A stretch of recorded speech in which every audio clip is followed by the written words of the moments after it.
Assalamualaikum warahmatullahi wabarakatuh. Kita ketemu lagi di cerita inspiratif Senggala. Diona Kim menjalani masa kecil yang sangat bahagia. Ayahnya adalah fotografer, dan seringkali sepanjang hari Kim bermain di studio ayahnya.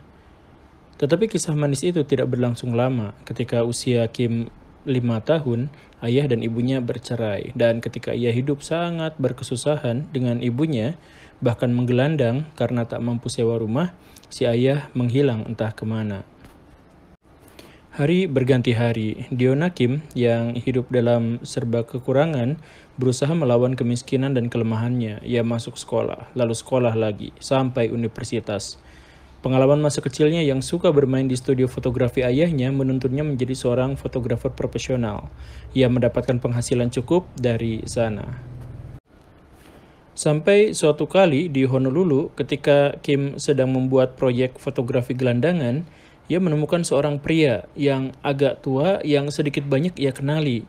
Ia adalah gelandangan dengan rambut yang kusut, pakaian yang butut, dan mental yang terganggu.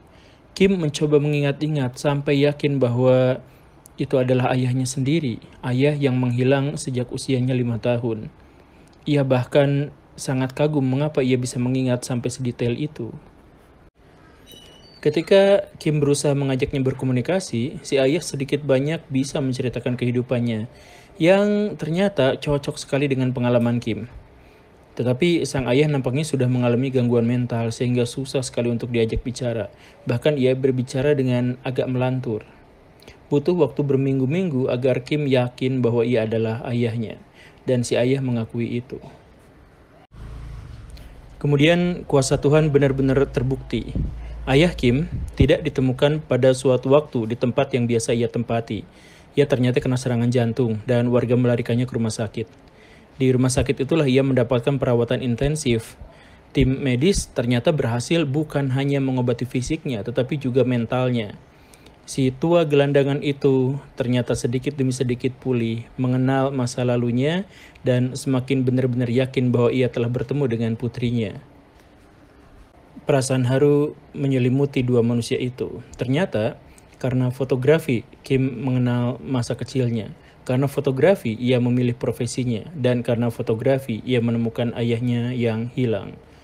Kebetulan ini, kalau memang harus disebut sebagai kebetulan, justru menjadi tanda-tanda kekuasaan Tuhan.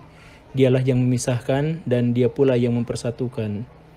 Kini Kim hidup bahagia dengan ayahnya. Mereka berbagi ilmu tentang fotografi, berjalan-jalan, menikmati sisa hidup untuk membayar kepedihan di masa lalu. Sobat, ada orang yang percaya pada kebetulan, ada juga yang tidak. Yang lain berpikir tentang takdir, yang lain menganggap bahwa takdir itu hanya ilusi. Tetapi bagaimanapun, variasi ceritanya cukup melimpah. Ada kondisi di mana kita berusaha mencapai sesuatu habis-habisan, bahkan menghalalkan segala cara, tetapi tujuan kita tidak kesampaian. Dan di kala yang lain, ada orang-orang yang tidak berniat untuk mencapai target tertentu, tapi ia menemukan jalan yang tak pernah ia sangka-sangka. Dunia itu misteri, takdir itu membingungkan. Ada terlalu banyak orang yang berusaha untuk memaknai takdir, tanpa bisa membuktikan teorinya. Sebaliknya, seluruh manusia menjalani takdirnya sendiri. Takdir memang bukan untuk dirumuskan, tapi dijalani. Bahkan upaya untuk menentang takdir adalah takdir itu sendiri. Disinilah bukti kelemahan dan keringkihan kita sebagai manusia. Kita tidak bisa kembali ke masa lalu, tidak bisa datang ke masa depan. Usia, tenaga, dan pikiran kita dibatasi.